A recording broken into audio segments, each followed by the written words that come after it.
The grand chamber of the Galactic Council stretched before Ambassador Sarah Chen like a vast arena of judgment. Thousands of alien representatives filled the crystalline seats that rose in perfect circles toward the domed ceiling. The air itself seemed to hum with the combined technologies of 100 different species, creating an atmosphere that made her human lungs work harder than usual.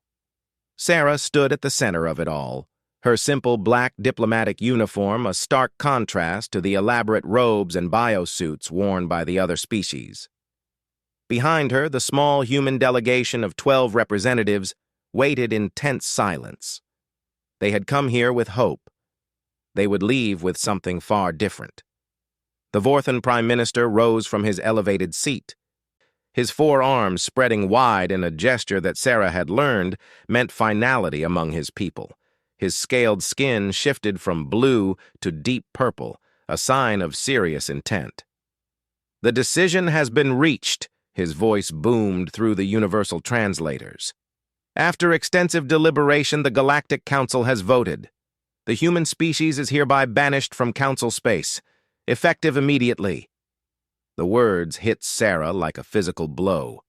Around her, gasps and clicks of approval rose from the assembled aliens. She had known this was a possibility, but hearing it pronounced with such certainty made her stomach drop. "Prime Minister," Sarah stepped forward, her voice steady despite the trembling in her hands. "I request the Council reconsider. Humanity has only been part of the galactic community for 50 years. We've made mistakes, yes, but we've also contributed—" "Contributed?" The Zelanti representative interrupted, her feathers ruffling in agitation. "Your species has done nothing but disrupt the careful balance we've maintained for millennia. Your rapid technological advancement threatens the established order. Your refusal to accept the limitations placed on younger species shows dangerous ambition." Sarah wanted to argue. She wanted to point out that those limitations were designed to keep newer species dependent on the older ones, that the technology-sharing agreements were completely one-sided. But she had made these arguments before, and they had fallen on deaf ears. The Korthax delegate stood next, his massive frame casting shadows across the chamber floor.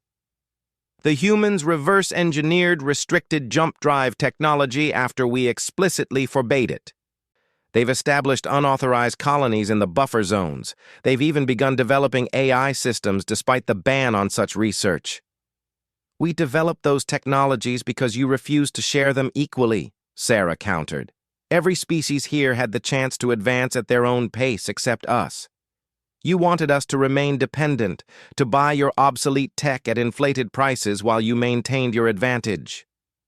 "That is the way of things," the Vorthan Prime Minister said coldly. "Each species must earn its place through patience and submission to the greater good. Humanity has shown it cannot accept this wisdom." Sarah felt her colleague, Dr. James Wright, step up beside her. The elderly scientist had been instrumental in humanity's technological leaps, and she could feel his anger radiating like heat. "Wisdom?" James spat the word. "You mean stagnation? Your council hasn't had a new idea in centuries. You're so afraid of change that you'd rather suffocate progress than risk your comfortable positions." The chamber erupted in angry voices, translators struggling to keep up with the multitude of languages. The Prime Minister raised all four arms for silence. "This behavior only confirms our decision. Humanity is too aggressive, too unpredictable. You will have one standard month to evacuate all human citizens from Council space. Your colonies in the buffer zones will be dismantled. Any human vessel found in Council territory after the deadline will be destroyed." "You're making a mistake," Sarah said quietly, but her voice carried in the sudden hush. "Humanity doesn't need your council to survive. We never did. We joined you in good faith, hoping for mutual benefit. But if you want us gone, we'll go. And we'll remember this day." The threat in her words was subtle but unmistakable. Several species shifted uncomfortably in their seats. They had seen what humans could accomplish in just 50 years with limited resources. What might they do when unleashed? The decision is final, the Prime Minister declared. This session is concluded. As the alien delegates began to file out, Sarah turned to her team. Their faces showed a mix of anger, disappointment, and something else, determination. "Well," Dr. Wright said quietly, "I suppose we'll have to make our own way." "Yes," Sarah agreed, her mind already racing with possibilities. "We will." The journey back to Earth took 2 weeks, using the Council-approved transit routes. The human delegation spent the time in planning sessions, discussing everything from evacuation logistics to long-term survival strategies. By the time they reached Earth's orbital station, news of the banishment had already spread throughout human space. President Maria Santos was waiting for them in the secure conference room of the United Earth Government building in Geneva. Her face on the wall screen was grim, but not defeated. "I've read your reports," she said without preamble. "The Joint Chiefs and the Science Directorate have been working on contingency plans. How many of our people are in Council space?" "Approximately 3 million, Sarah answered. "Most are on the mining colonies in the neutral zone, with another 500,000 spread across various Council worlds as workers and researchers." "We'll need every ship we have for the evacuation," the President mused. "Commander Thompson, what's our current fleet status?" The military liaison cleared his throat. "We have 200 cargo vessels and 50 military escorts currently operational. If we convert passenger liners and private vessels, we might manage another 100 ships." "It won't be enough for a single evacuation run," Sarah said. "We'll need multiple trips, and the Council won't give us any extensions." "Then we make it work," President Santos said firmly. "I'm declaring a state of emergency. All available vessels are hereby requisitioned for Operation Exodus. Sarah, I'm putting you in charge of the diplomatic aspects. Make sure the Council doesn't interfere with our evacuation." Over the following days, Earth transformed into a hive of activity. Ships were retrofitted with additional life support systems. Supplies were gathered and loaded. The newly established Emergency Colonization Bureau began identifying potential settlement sites beyond Council space. The abandoned sectors beyond the Council's borders were vast and largely unexplored. The older species had long ago decided that expansion wasn't worth the effort, preferring to maintain their comfortable status quo. But for humanity, these empty stars represented opportunity. Dr. Wright led a team of scientists in analyzing old survey data, looking for systems with habitable worlds or valuable resources. They found dozens of candidates, places the Council had dismissed as too difficult or too distant to bother with. "They're making a mistake," Wright told Sarah one evening as they reviewed star charts. "They think we need them, but look at this. There's an entire galaxy out there they've ignored. Resource-rich systems, planets that just need a little terraforming, asteroid belts full of rare minerals. They've been sitting on their throne for so long, they've forgotten how to explore." Sarah nodded, studying the data. "The Korvath system alone has enough heavy metals to build 1,000 ships. And these gas giants in the Tertius cluster could fuel our fleet for centuries." "If we can get there," Wright reminded her. "Our jump drives are good, but we'll be pushing their range." "Then we'll build better ones," Sarah said simply. "Without Council restrictions, our engineers can finally work freely." The evacuation began 3 days later. Human ships streamed out from Earth and the colony worlds, racing to reach their people before the deadline. The Council watched nervously as humanity demonstrated a coordination and efficiency that surprised even their allies. Captain Lisa Park commanded the cargo vessel New Horizon, one of the largest ships in the evacuation fleet. Her vessel had been designed to carry ore from the asteroid mines, but now her holds were filled with families, their belongings, and whatever equipment could be salvaged from the abandoned colonies. "Status report," she called out as they approached the Kelnar mining station. 3 Council patrol ships holding position at the system boundary," her sensor operator reported. "They're scanning us but not interfering. "Let them watch," Lisa muttered. "Com, signal the station. Tell them to begin final evacuation procedures." The scene at Kelnar was repeated across dozens of systems. Human colonists packed what they could carry, destroyed what they couldn't take, and left nothing of value for the Council to claim. Mining equipment was dismantled and loaded. Databases were wiped. Even the prefab buildings were broken down and hauled away. The Council had expected chaos, perhaps even resistance. Instead, they saw a species working with singular purpose, turning their banishment into an organized retreat. It was unsettling.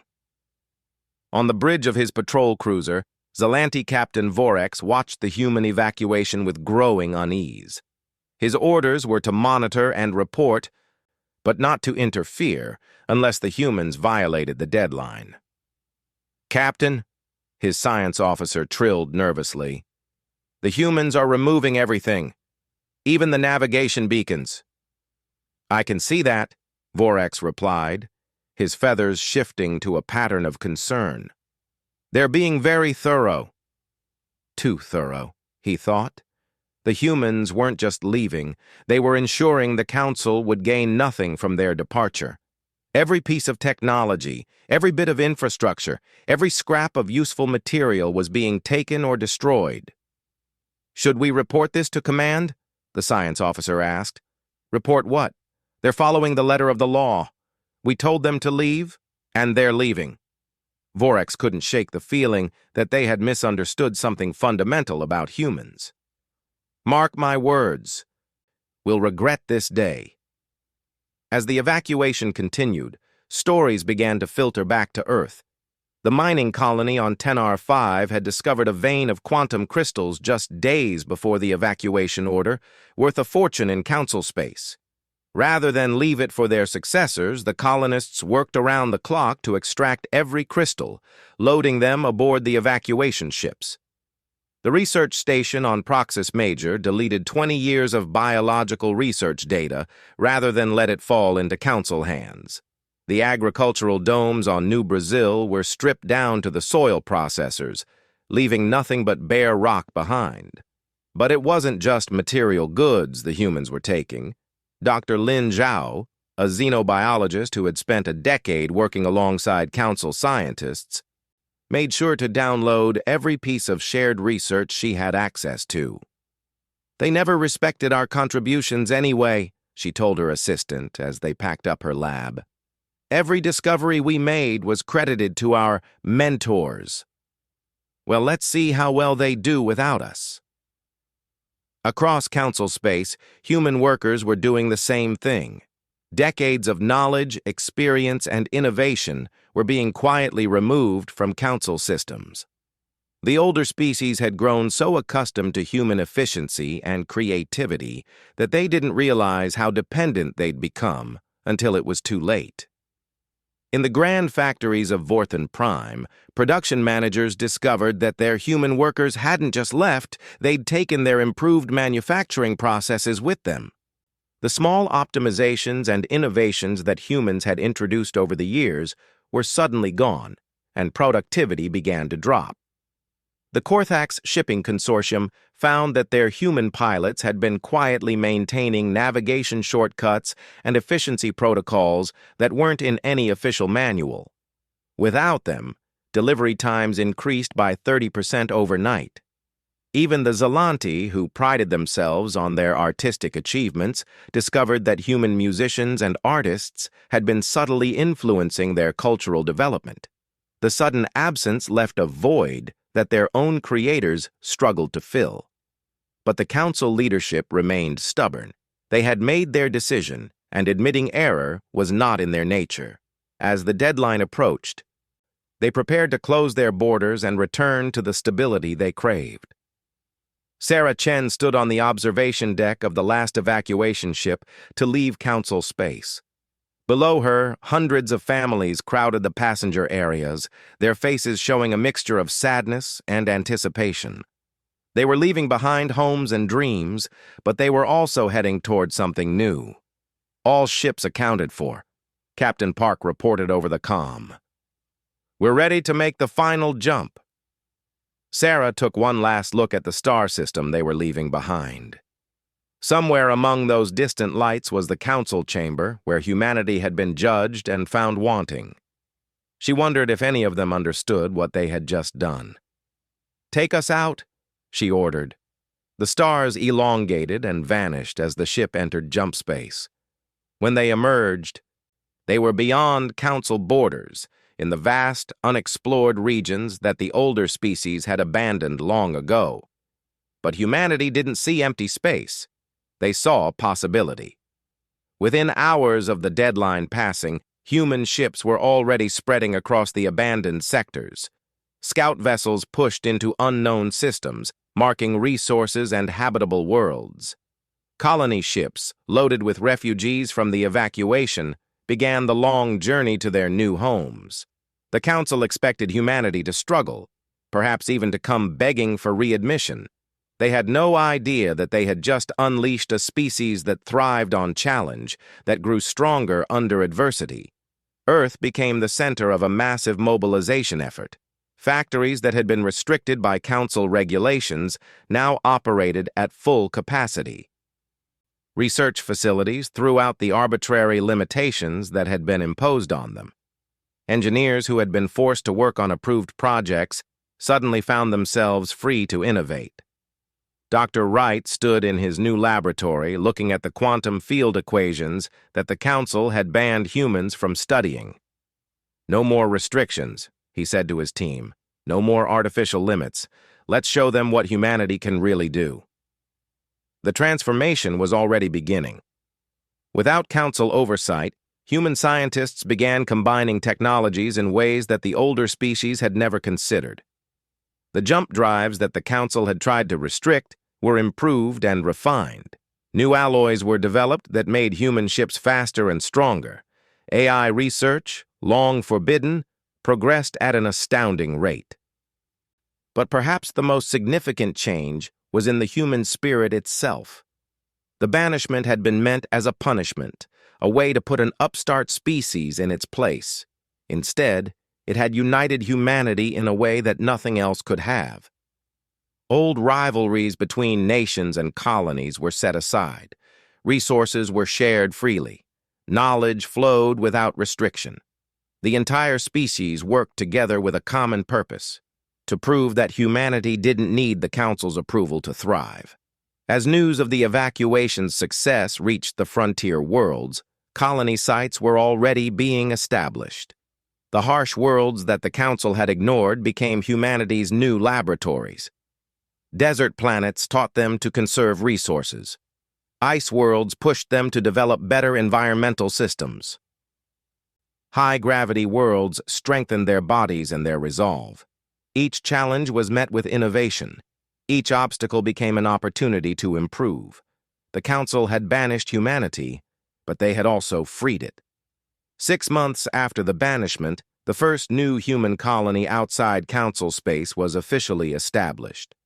New Horizon, named after Captain Park's evacuation ship, was built on a world the Council had surveyed and dismissed centuries ago. They had seen only a marginal planet with a difficult climate. Humans saw a place where they could build something entirely their own. The colony grew rapidly. Without Council building codes and restrictions, human architects designed structures that worked with the environment rather than against it. The storms that the Council survey had warned about were harnessed for power. The high mineral content in the soil that made it unsuitable for Council crops was perfect for Earth-adapted plants with minor genetic modifications. As President Santos gave her speech at the colony's founding ceremony, broadcast to all human worlds, her words carried across the vastness of space. They thought they were banishing us. They thought they were putting us in our place. But they forgot one crucial thing about humanity. We are at our best when we are challenged. We are strongest when we stand together. And we are unstoppable when we are free. The crowd erupted in cheers, but Sarah Chen, standing beside the president, was looking at the stars. Out there, beyond the boundaries the Council had set, lay infinite possibilities. Humanity had been kicked out of the club, but perhaps that was exactly what they needed. The real journey was just beginning. 5 years had passed since humanity's banishment from Council space. What the ancient species had intended as a death sentence had become the catalyst for the greatest expansion in human history. Admiral Rebecca Singh stood on the command bridge of the UES Prometheus, humanity's first truly independent warship. Through the view screen, she watched as the massive construction yards of Forge Station assembled their latest creation. The station itself was a marvel. Built inside a hollowed-out asteroid, it represented human engineering unleashed from Council constraints. "Admiral, the new dreadnought frame is ready for inspection," her aide reported. Rebecca nodded, her eyes never leaving the view. The ship taking shape in the yards was unlike anything the Council had ever conceived. Where their vessels were bound by millennia of tradition and standardized designs, human ships were evolving rapidly, each generation improving on the last. "Tell the engineering team they have my approval to proceed," she said, "and send my compliments. They're 3 weeks ahead of schedule." The transformation of humanity in such a short time would have shocked the Council had they been paying attention. But the older species had returned to their comfortable routines, confident that the troublesome humans would struggle and fail without their guidance. They were wrong. On the colony world of Prometheus 7th, Dr. Elena Vasquez led a team of scientists in what the Council would have considered heretical research. The massive laboratory complex sprawled across several square kilometers, its buildings interconnected by transport tubes and energy conduits. "Quantum field stability at 97%, her assistant called out. "The new containment algorithms are working perfectly." Elena smiled. The Council had banned humans from studying quantum mechanics beyond the most basic level, claiming it was too dangerous for younger species. But without those restrictions, human scientists had made breakthrough after breakthrough. "Initiate the fold sequence," she ordered. The space in the center of the laboratory twisted, reality bending in ways that Council physics said was impossible. A moment later, a probe that had been positioned 50 light-years away materialized in the containment field. "Instant transportation confirmed," the assistant breathed. "We just moved matter across 50 light-years in 0 time." Elena's hands trembled as she recorded the data. This wasn't just an improvement on jump drive technology, it was a completely new form of faster-than-light travel. The implications were staggering. "Lock down all data," she commanded. "Classification level Omega. We need to brief the Defense Council immediately." Across human space, similar breakthroughs were happening with increasing frequency. The artificial intelligence research that the Council had forbidden was progressing at an exponential rate. Biotechnology that had been restricted was creating medical miracles. Energy systems that the Council deemed too unstable were being perfected and deployed. The colony of Darwin's legacy had become a center for biological research. Dr. Michael Okonkwo, who had been forced to abandon his work on genetic enhancement when humanity joined the Council, now led a team that was pushing the boundaries of what it meant to be human. The latest gene therapy trials show a 40% increase in radiation resistance, he reported to the colonial governor. "We can now modify colonists to survive on worlds that would have killed unprotected humans."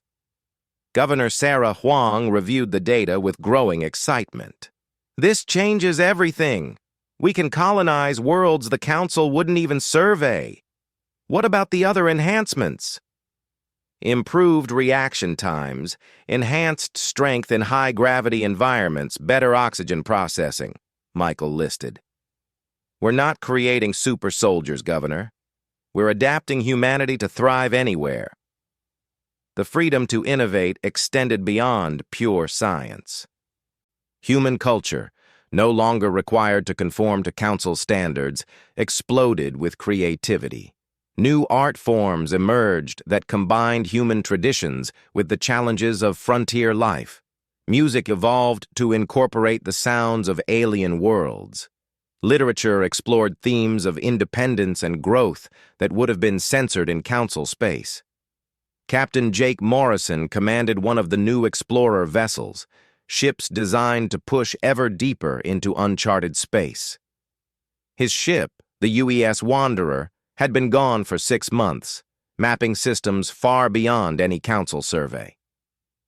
"Captain, we're approaching the nebula you wanted to investigate," his navigator reported. Jake studied the sensor readings with interest. The Council's conservative approach to exploration meant they avoided anything that looked remotely dangerous.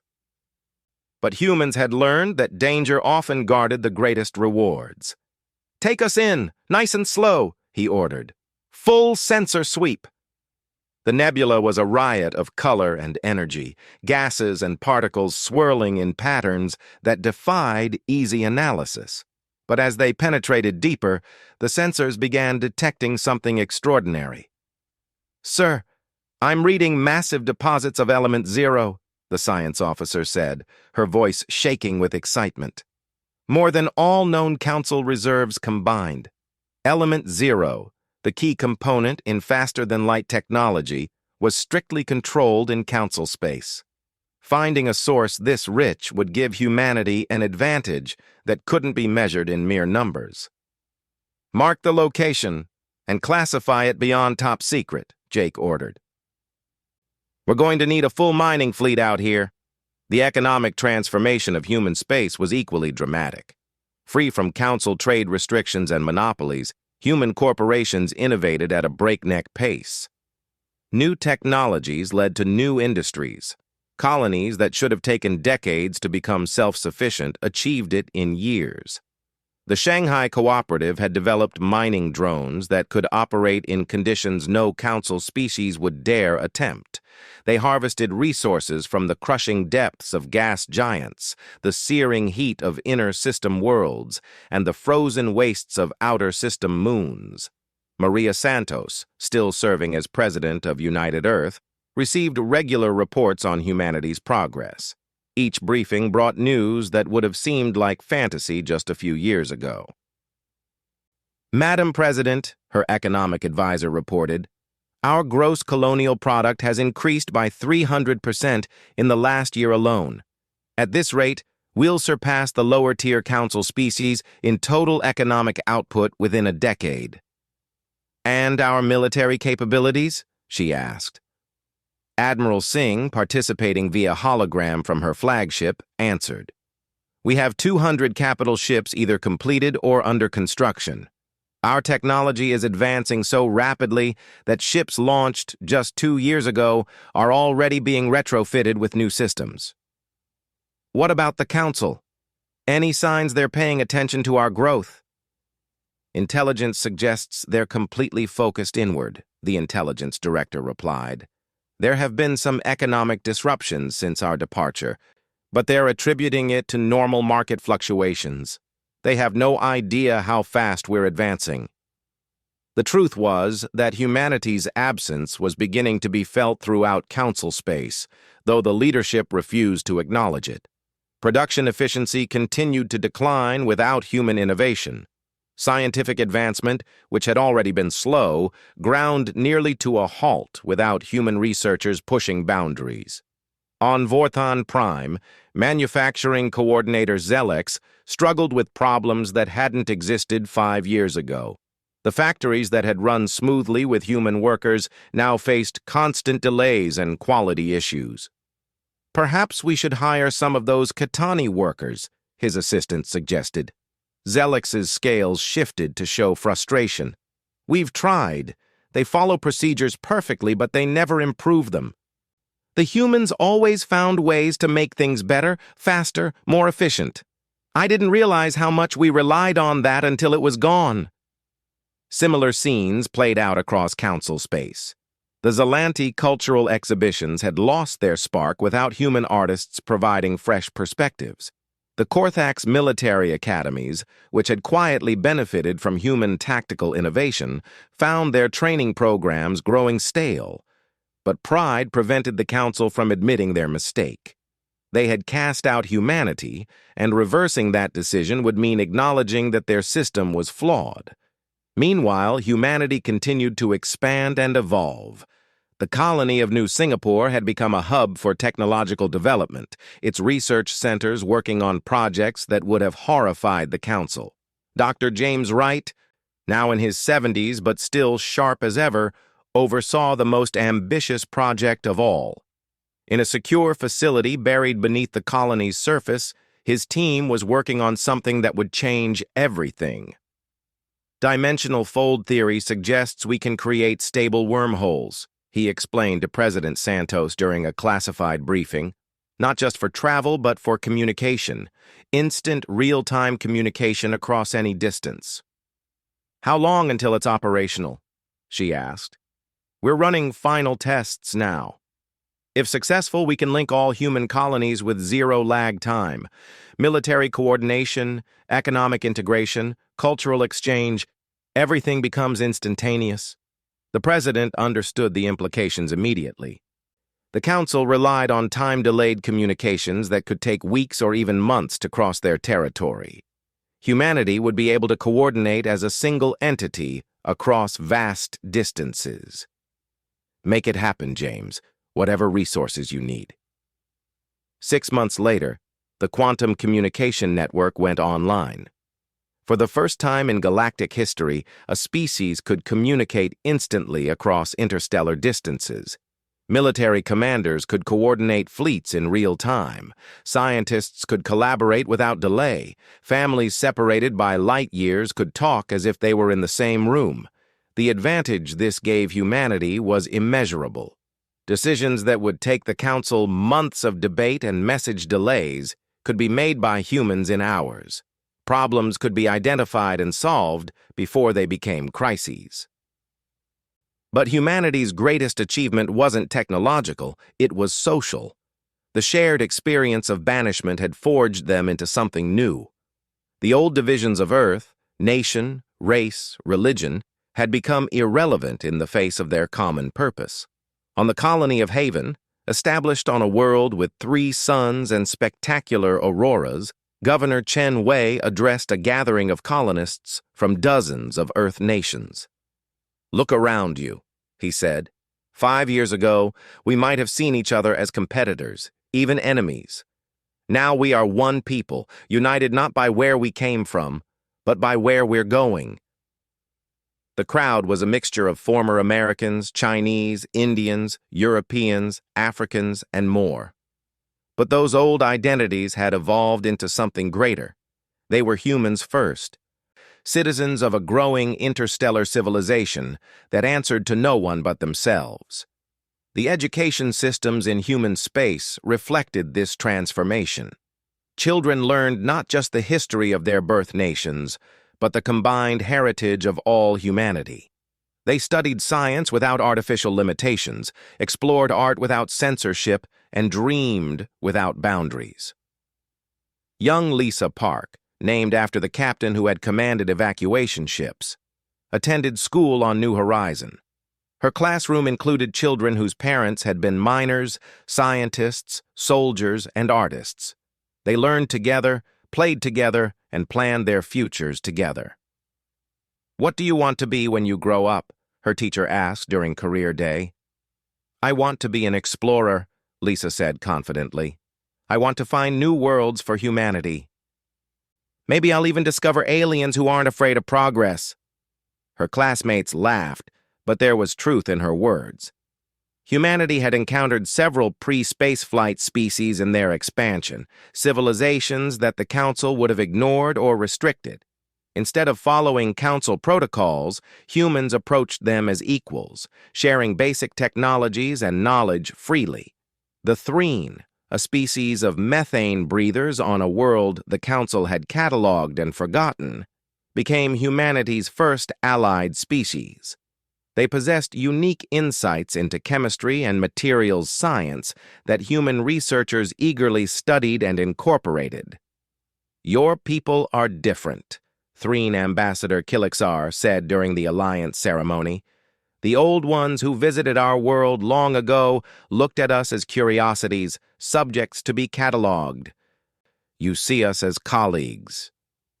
This approach to other species reflected humanity's new philosophy. They had been judged and found wanting by those who claimed superiority. They would not make the same mistake. As the 5th anniversary of the banishment approached, humanity had transformed from a single world with a few colonies into a true interstellar power. Hundreds of systems had been explored, dozens colonized. Technologies that the Council had hoarded or banned were being improved and deployed. The population had boomed as medical advances and terraforming techniques made previously hostile worlds livable. Admiral Singh stood once again on her bridge, but now she commanded not just a single ship, but an entire fleet. The first expeditionary fleet consisted of 50 capital ships and hundreds of support vessels, all built with human ingenuity and crewed by people who had been born free of Council restrictions.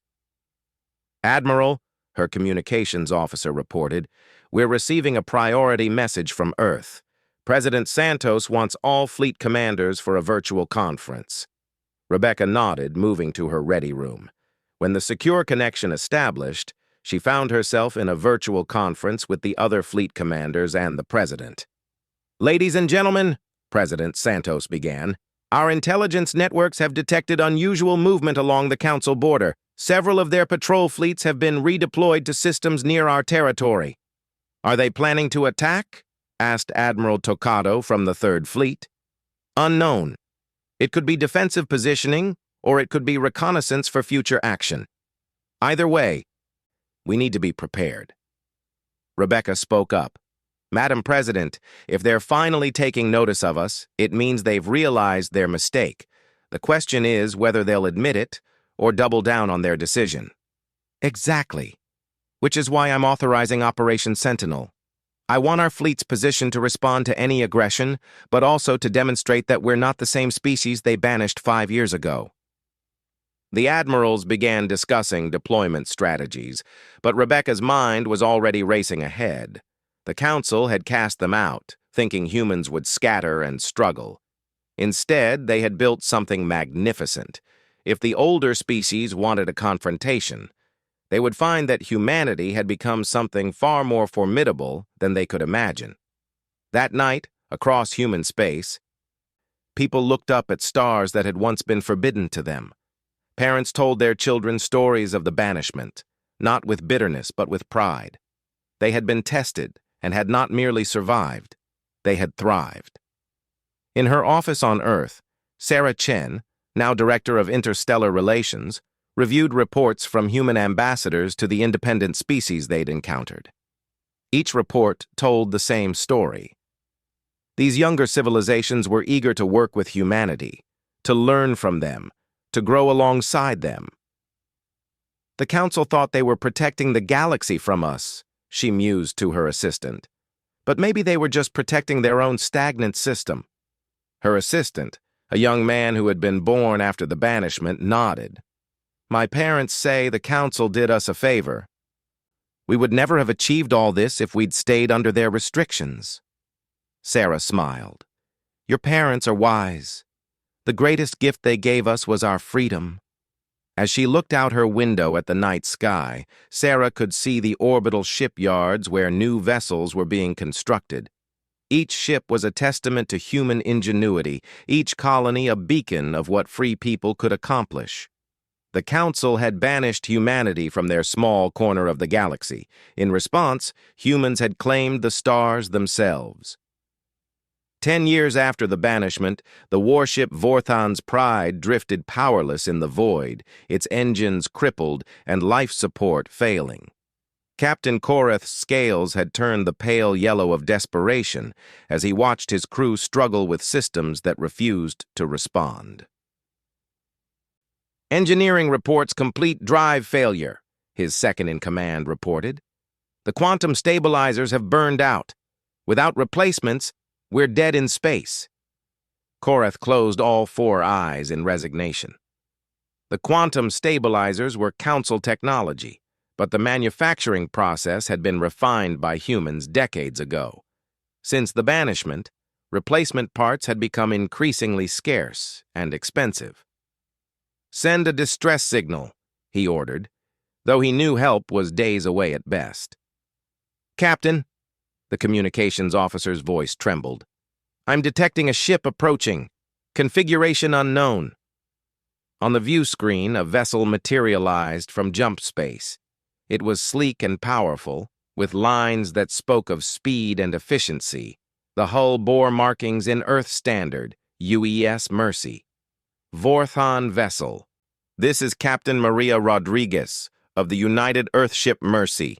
A human voice came through the speakers. We received your distress signal. Do you require assistance? Koreth's pride warred with his crew's survival. Accepting help from the banished humans would be admitting weakness, but refusing would mean certain death for his people. This is Captain Koreth. Our drive systems have failed. We would appreciate any assistance you can provide. Within hours, human engineers were aboard the Vorthon ship, their movements confident and professional. Koreth watched in amazement as they diagnosed problems that his own engineers had struggled with for months. Your stabilizers are based on an outdated design, the lead engineer explained, holding up a component that looked similar but clearly more advanced. We can install temporary replacements that will get you home, but you'll need to upgrade your entire drive system soon. How did you improve on Council technology? Koreth couldn't help asking. The engineer smiled. We didn't improve on it. We redesigned it from first principles. Council tech is built on traditions thousands of years old. Sometimes a fresh perspective makes all the difference. As the humans worked, Koreth found himself in conversation with Captain Rodriguez. She was young by Council standards, but her knowledge and confidence spoke of extensive experience. Why did you answer our distress call? He asked. After what the Council did to your people? Maria's expression was thoughtful. Because that's not who we are. The Council judged us collectively and found us wanting. We prefer to judge individuals by their actions. Your crew needed help, so we helped. The Council was wrong about you, Koreth said quietly, his scales shifting to a pattern of regret. We all were. This rescue was not an isolated incident. Across the border regions, Council ships increasingly found themselves aided by human vessels. Drive failures, life support malfunctions, navigation errors, problems that had become common as Council technology stagnated were solved quickly by human engineers. The economic impact was even more pronounced. Human trade vessels operating outside Council restrictions offered goods at prices that undercut the established monopolies. Colonies that had struggled under Council taxes and regulations found new prosperity trading with human merchants. On the Zelanti world of harmony, Trademaster Velix watched her quarterly reports with growing alarm. Trade volume with Council worlds had dropped by 60%. The humans offered better products at lower prices, and their contracts didn't include the suffocating restrictions that Council law demanded. Perhaps we should petition the Council to reconsider the banishment, her assistant suggested. Velix's feathers rippled in a pattern of uncertainty. Would they even accept us back? Look at what they've become in just 10 years. They don't need us anymore. She was right. Humanity had built something unprecedented in galactic history, a true post-scarcity civilization. Their matter-energy conversion technology, developed from unrestricted research into quantum mechanics, meant that basic resources were essentially unlimited. Their AI systems, free from Council paranoia about machine intelligence, had solved problems that organic minds had struggled with for millennia. The transformation was perhaps most visible on Earth itself. The cradle of humanity had become a jewel of technology and nature in perfect harmony. Cities floated in the clouds, their gravitational systems powered by zero-point energy. The oceans teemed with life, carefully managed by AI systems that balanced human needs with ecological health. The scars of humanity's industrial age had been healed, replaced by a world that showcased what was possible when technology served life rather than restricting it. President Elena Vasquez, who had succeeded Maria Santos, stood in the Council chamber of United Earth, addressing representatives from over 300 human colonies and allied species. Today marks a milestone, she announced. The Threen have requested full membership in the United Earth Federation. They will be the fifth species to join us as equals, with full voting rights and complete access to our technology. The chamber erupted in applause. The Threen had proven valuable allies, their unique biology providing insights that had helped human scientists crack problems in exotic chemistry.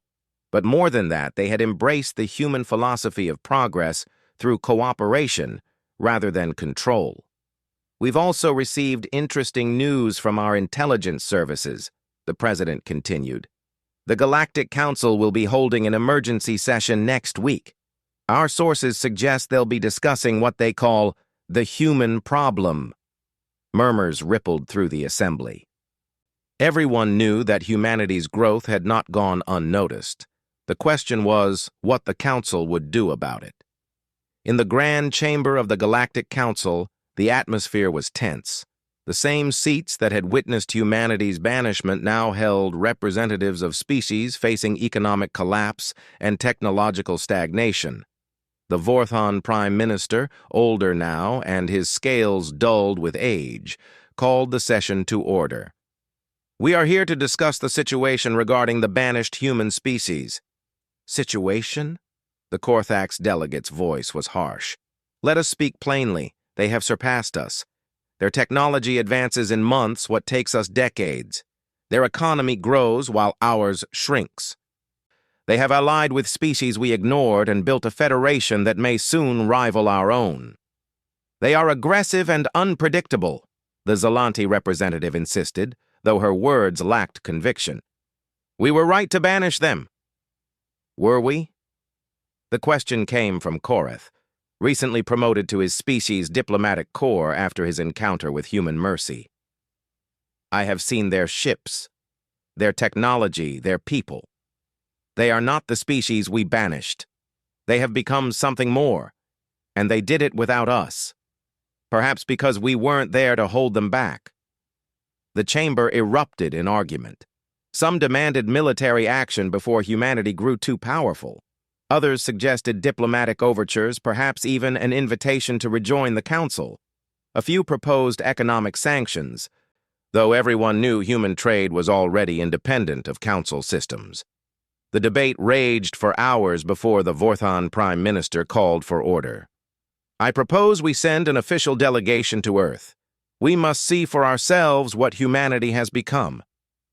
The vote was close, but the proposal passed. For the first time in galactic history, the Council would go to a banished species rather than demanding they come to petition for readmission. The Council delegation arrived at Earth's primary orbital station 3 weeks later. Admiral Rebecca Singh, now Supreme Commander of the United Earth Fleet, met them with full diplomatic honors. The massive station itself was a statement. Larger and more advanced than anything in Council space, it bustled with activity from dozens of species. Welcome to United Earth Station, Rebecca said formally. President Vasquez is waiting to receive you in the diplomatic quarter. The journey to the meeting hall took them through sections of the station that showcased human achievement. Manufacturing bays where matter compilers created complex machinery from raw energy. Research labs where scientists from multiple species worked together on projects that would have been forbidden under Council law. Cultural centers where art and music from 100 worlds blended into new forms. The Vorthon Prime Minister's scales shifted through patterns of amazement and regret. Everything he saw confirmed what the reports had suggested. Humanity hadn't just survived their banishment, they had flourished beyond all expectation. President Vasquez received them in a chamber that was elegant in its simplicity. No ostentatious displays of power, just clean lines and advanced technology seamlessly integrated into the architecture. Prime Minister, she greeted him. It's been a long time. 10 years, he replied. You have accomplished much in that time. We've been free to reach our potential, Elena said simply. Something we couldn't do under Council restrictions. We have come to discuss the possibility of normalizing relations between our civilizations, the Prime Minister said, his formal tone masking his discomfort. Elena smiled. You mean you want us to rejoin the council? That is one possibility we might explore. I'm afraid that ship has sailed, Prime Minister. We have no interest in rejoining an organization that values stagnation over progress, control over creativity. However, we are willing to discuss trade agreements and diplomatic relations as equals. Equals? The Korthax delegate couldn't contain his outrage. You dare! I dare because it's true, Elena interrupted calmly. Look around you. Our technology surpasses yours. Our economy is stronger. Our people are free to innovate and grow. We achieved in 10 years what the Council hasn't managed in 1,000. So yes, we meet as equals, or we don't meet at all. The negotiations that followed were unlike anything in Council history. For the first time, they couldn't dictate terms. Humanity held all the cards: superior technology, a robust economy, and most importantly, they didn't need the Council. The human terms were generous but firm. Trade would be open, but human technology would not be restricted. Diplomatic relations would be established, but humanity would not accept any Council oversight. Most surprisingly, any Council species that wished to leave and join the United Earth Federation would be free to do so. You're trying to destroy the Council, the Zalanti representative accused. No, Elena replied. We're offering an alternative. The Council has maintained order through restriction and control. We offer progress through freedom and cooperation. Let species choose which path they prefer. As the delegation returned to Council space, they carried with them the treaty proposals and something more: doubt. They had seen what unrestricted development could achieve. They had witnessed cooperation between species that surpassed anything the Council had managed through control. The news of the negotiations spread quickly. On Council worlds, citizens who had accepted stagnation as the price of stability began to question that bargain. Why should they accept limitations when humans had proven such dramatic advancement was possible? The first defection came 6 months later. The Torani, a small species that had been Council members for only 3 centuries, formally withdrew and applied for Federation membership. They were tired of being treated as junior members, their innovations stifled and their voice ignored. The Council tried to prevent their departure, but human ships arrived to guarantee safe passage. The sight of the powerful human fleet, ships that dwarfed even the Council's best, made any thought of military intervention impossible.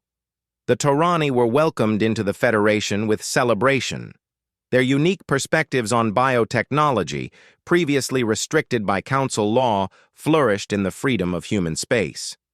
Within a year, they had made breakthroughs that benefited all Federation members.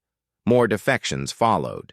The younger species, those who still remembered what it was like to dream and grow, were drawn to humanity's example. Even some older species began sending unofficial delegations, curious about possibilities they had long forgotten.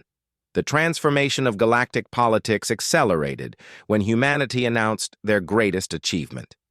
Dr. James Wright, now ancient but still brilliant, stood before the Federation Assembly to reveal the culmination of decades of research. We call it the Stellar Bridge, he announced, as holographic displays showed a massive structure in space, a permanent, stable wormhole that can connect any 2 points in the galaxy instantly, not just for communication but for travel, the entire galaxy, accessible in moments rather than months. The implications were staggering.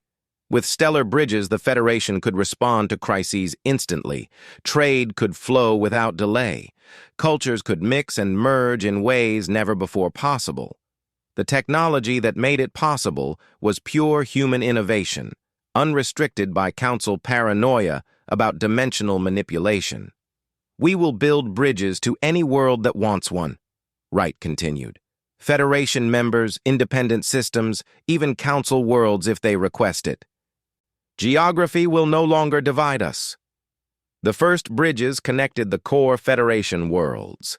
Earth to New Horizon took seconds instead of weeks. The economic and social impact was immediate and transformative. Families separated by light years could visit daily. Resources could be shared instantly. The Federation became not just an alliance, but a true interstellar community. When the Council met to discuss this development, the mood was funereal. They had banished humanity to prevent disruption to their order. Instead, they had created a competitor that was reshaping the galaxy. "We must adapt or become irrelevant," Korath argued. He had become a voice for reform, his experience with human mercy having changed his perspective. "The humans offer their technology freely.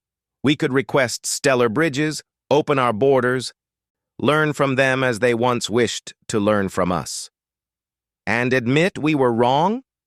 The Vorthan Prime Minister's question was heavy with the weight of millennia of tradition. "Yes," Korath said simply, "because we were." The vote was close, but pride won over pragmatism. The Council would maintain its restrictions, its careful control, its ancient ways. They would not bow to the upstart humans. But the galaxy had already changed. Species across known space looked at the two models of civilization, the Council's controlled stagnation and humanity's chaotic growth, and increasingly chose freedom. The tipping point came when the Vorthan manufacturing worlds, facing economic collapse as their outdated systems failed, voted to leave the Council. The Vorthan had been founding members, one of the most ancient and respected species. Their defection sent shockwaves through Council space. Captain Rodriguez, the same human who had rescued Korath years ago, commanded the fleet that escorted the Vorthan refugees to Federation space. The irony was not lost on anyone. The species that had pronounced humanity's banishment now sought shelter with those they had cast out. Within 5 years of first contact between the Council and the Federation, the Galactic Council had shrunk to half its original size. The remaining members huddled together, clinging to their traditions while the galaxy transformed around them. On Earth, President Vasquez addressed the Federation on the 20th anniversary of humanity's banishment. Behind her, the flags of 37 member species flew proudly, each representing a civilization that had chosen progress over stagnation. 20 years ago, we were cast out for refusing to accept limitations on our potential, she said. Today, we stand not as conquerors, but as liberators. We have shown the galaxy that there is another way, a path of freedom and growth and infinite possibility. To those still within the Council, our doors remain open. To those who seek to grow beyond what they are, you will always find a home here. And to those who banished us, we offer our thanks. You gave us the greatest gift possible. You set us free. The applause was thunderous, not just from humans, but from all the species that had found new life in the Federation. The Threen with their methane atmospheres, the Torani with their living ships, the Vorthan with their 4 arms and scales now bright with hope, all united in a vision of the future that humanity had sparked. In the old Council chambers, now nearly empty, the remaining representatives clung to their ancient ways. They spoke of tradition and stability, of the danger of unchecked progress. But their words echoed hollow in halls built for 100 species that now held barely a dozen. The galaxy had chosen, not through conquest or coercion, but through example. Humanity had been banished to the outer darkness and had returned bearing light. They had forged an empire not of dominance but of cooperation, not of control but of freedom. And in the vast reaches of space, human ships continued to explore, to build, to dream. Each new discovery was shared freely.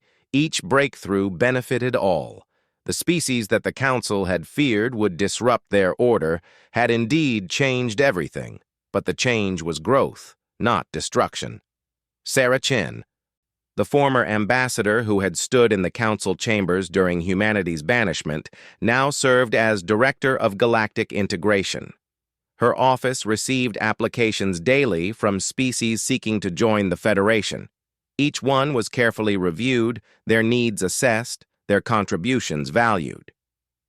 "Another application," her assistant announced, entering with a data pad. "From the Zelanti. They're the last major council species holding out." Sarah smiled. "Process it with full honors.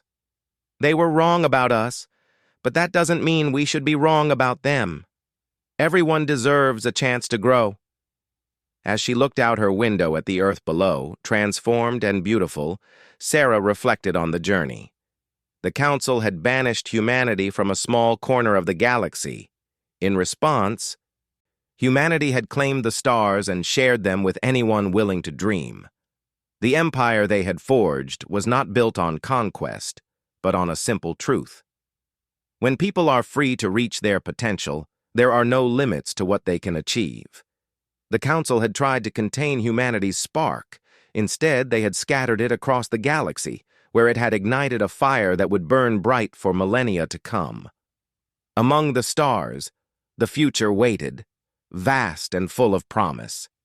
And humanity, along with all who chose to join them, raced forward to meet it with open arms and boundless hope.